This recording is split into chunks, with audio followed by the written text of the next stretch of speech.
Prince's dream sponsorship deal would either be at Chipotle or Gatorade, but for now, the end goal still remains here on the baseball diamond, where he hopes to make it to the next level, something that he's been working toward since he was young. The Los Angeles Rams grabbed their first Super Bowl title in over 20 years, and for a team that pushed its chips into the middle of the table and had championship or bust written all over its name, the Rams stars stood up in the Super Bowl. Biombo took time away from the game to take care of his ill father, who passed away in August. Bismarck would receive texts from him before games. But since getting the call from the Suns, Bismarck has rebounded.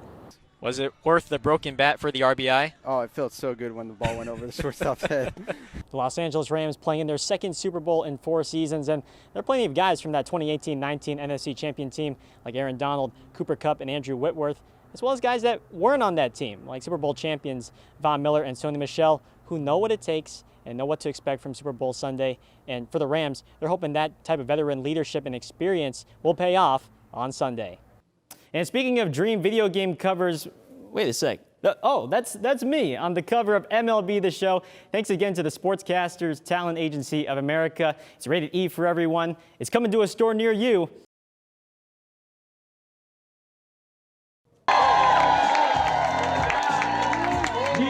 What happens when you bring together arguably the greatest Arizona Cardinal of all time with the most decorated Olympian of all time? A pickleball match for the ages. The Pro Pickleball Association stopped by Phoenix for its first tournament of the year, and a celebrity match that got fans into the seats. Larry Fitzgerald and Michael Phelps traded in helmets and swim caps for paddles and pickleballs. Oh man, it's nice to come out and see the sport that Arizona shows, and you know, when you have the best Olympian in world in all the world come out here and participate, and people are going to show up. The thing that's so special about the game of pickleball is really anyone can play it, and especially high-level athletes like them. It's a great opportunity for them to still, showcase their competitive juices and get out and have a good time. Pickleball grew 21% during the pandemic, with over 4 million players in the U.S. Fitzgerald and Phelps joined the boom, with Fitz building a court at his home. And on center stage, it was Fitzgerald who stole the show. This guy's got game. We saw that. I mean, I know he's played a lot in the past. He plays a few times a week. We were talking about it earlier, getting me out. I need to learn a few tricks. Probably gripping a little too hard, but it was fun. The Pro Pickleball Association sold over 1,000 tickets as fans flocked here to the JW Marriott to see the first tournament of the 2022 PPA Tour season. Michael Phelps and Larry Fitzgerald gave the crowd a treat, but they hope to get the fans out onto the courts. I guess it's fun to be able to do something that you can do as a family, and it's one of the few sports that everybody can pick up a paddle and a ball in 20 minutes. As long as you know the rules and you're the same level, you'll have a great time. For now, Fitzgerald has traded pigskins for paddles in his new pursuit of pickleball. As for Phelps, he might need some more practice. In Phoenix, Gareth Kwok, Cronkite News. So a single from Feliciano, a single from Tolia, a single from Valade, and then a single from Cortez. The line just keeps on moving here for Salt River. They're up 5-2 here in the bottom of the third against Surprise. The 1-2 from Aguilar. Gray pops one up in the infield.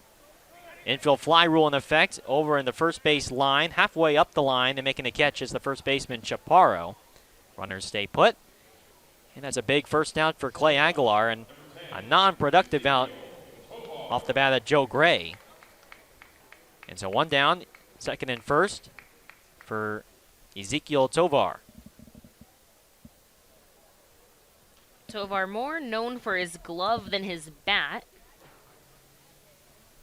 in the Rockies system. Right-handed batter, first pitch, lined foul down the right field line. Nothing in one.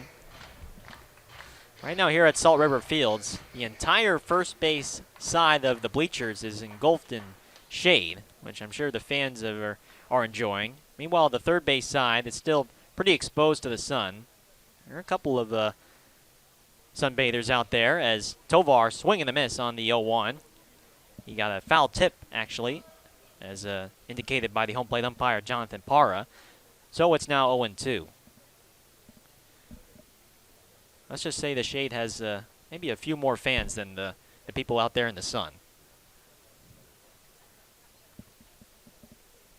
Valade at second. Cortez at first. Tovar at the plate. The 0-2 pitch from Aguilar is a swing and a foul back to the screen, and he stays alive. 0-2 to the Rockies shortstop, Ezekiel Tovar, with the top of the order. And David Hamilton from the Brewers on deck. 5-2, Salt River. We're in the last of the third. 0-2. Tovar takes inside in the dirt. And a good block from the catcher, Millis. 1-2. I was fortunate enough to see Tovar this past season when he was with the Fresno Grizzlies, the low A affiliate of the Rockies. And at the time, he was actually a switch hitter. Runners go as 1-2 is popped up and foul, out of play and out of the stadium here at Salt River Fields. 1-2. But during the season, the Rockies, they wanted him to become just a right-handed hitter, so that way he can focus on that and become more of an average hitter, where, again, his bat isn't what he's known for. He could be a big league shortstop. It's just whether or not his bat can produce. Opportunity here to produce as the 1-2 is bounced foul back to the backstop. Remains 1-2. And him batting from the right side proved well. He was in low A and high A this season, batted .309.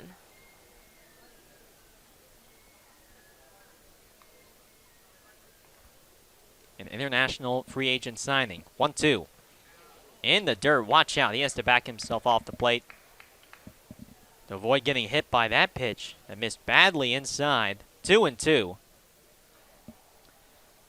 He signed for $800,000, the top signing in the Rockies' 2018 international signing class.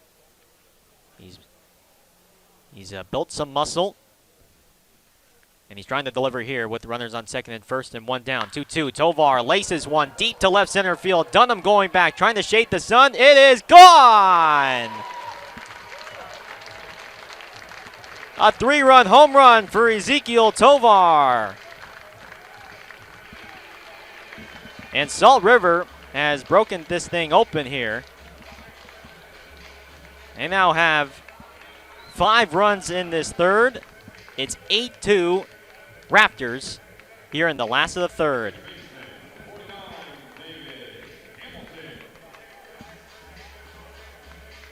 I mean, he hit that almost to the same exact spot that Ezekiel Duran hit his leadoff home run in the top of the first. About halfway up the Burr Mountain left center field. What a shot by Ezekiel Tovar. Thanks so much, Noah. Here on the Birds postgame show, we got Chase DeLauder, the James Madison outfielder. And Chase, earlier tonight on the pregame ceremony, you were recognized as the team MVP by the Orleans Firebirds. And what does that honor mean to you? It means a lot, just from like the coaching staff standpoint. Like, that's how they saw me as a player. All the guys thanked me for that. I appreciated that. But really, like, yeah, I would say just kind of means a lot from them, more so than anyone else, the team. Yeah, and you and Tyler Locklear have been going at it in the home run chase, still tied at 9 home runs apiece here on this Cape League summer. I mean, what's it been like just spending time with Tyler and just the friendship with you guys and what you have? Yeah, we've definitely come a lot closer over the summer. We talked a little bit before coming here because we played each other, but, I mean, we live together every day. Of course, mess around with each other out here on the field and always, like, obviously competing in the home run thing. So, yeah, it's been really nice to get to know him. So you guys have like a little friendly bet as if who wins the home run chase? Is someone owing a meal here, or what's at stake? Yeah, we haven't talked too much about that, but he thinks we're going to tie. I think one of us is going to win. I think whoever hits the next one is going to win. So who's winning? I think I am. I had my shot last night. Kid just had to jump over and rob it, but he's due. He's due for sure. Well, final game here at Eldridge Park. What are you going to miss most about here at Eldridge? We've seen you go Oppo a ton, and the amount of fans that came here to see you guys. What are you going to miss most here about playing at Eldridge? That for sure. I think the atmosphere of the fans, like, no matter what our record is or how good or bad we're playing, they fill the hill up there, and the guys, of course, love them. It's a summer to remember with them. Made some really close friendships. So between the fans and the teammates, I'm going to miss that for sure. Well, Chase, congratulations on the team MVP recognition, and we'll see you out there soon. Thanks for your time on the Thank postgame you. show. Appreciate it. And let's play some Sun Devil soccer here as we get things underway. Final home game of the regular season for Arizona State. Gareth, this matchup here is going to be very tactical. You're going to see both teams building out of the back. Both teams like to play slow, possess the ball, look to break down the other one tactically and methodically. Both of these coaches very, very good, solid coaches here. We mentioned Graham Winkworth's 5th season here as a head coach. There's a shot attempt from Corey Sullivan with that left foot just off the side netting. Already a good chance there from ASU. Yeah, like you said, Gareth, great chance. ASU starting out of the back there, building up, and you're going to see a lot of that today. A lot of building up through the back, playing through the middle, trying to break down the other team's defense tactically. These two teams a little bit of an opposites from each other. Arizona State, a top 3 goal-scoring team in the conference. Meanwhile, Utah is a bottom 3 scoring team in the conference. So something has to give here as far as Arizona State, they like to speed things up on offense. Utah maybe a little bit more of a slower build-up, defensive-minded presence. Nice dribbling from Olivia Kirst-Thomas here on the wing. Tries to deliver it in, and it will go out of bounds for a goal kick. But you like already the early chances that Arizona State is creating here in these first 2 minutes. Absolutely. You see both times building up out of the back. Defensive pressure there from the Arizona State forward defensive backs. Getting the ball out to the wings, creating opportunities on the cross. Great stuff from the Sun Devils early on. Arizona State picking up their first conference win of the season.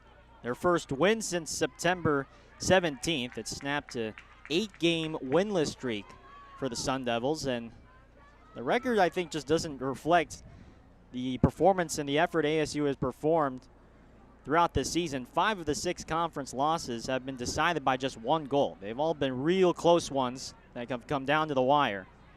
They just have not been able to get that one to put themselves across. Here's Ava Van Dersen to Nicole Douglas, looking for that 1 goal to put herself in the history books. Olivia Kirst-Thomas in a battle here with Brianna Pearson. Drives it in. The header from Douglas is poked away. Bodied by Sullivan. Inside for win, and now it's cleared away.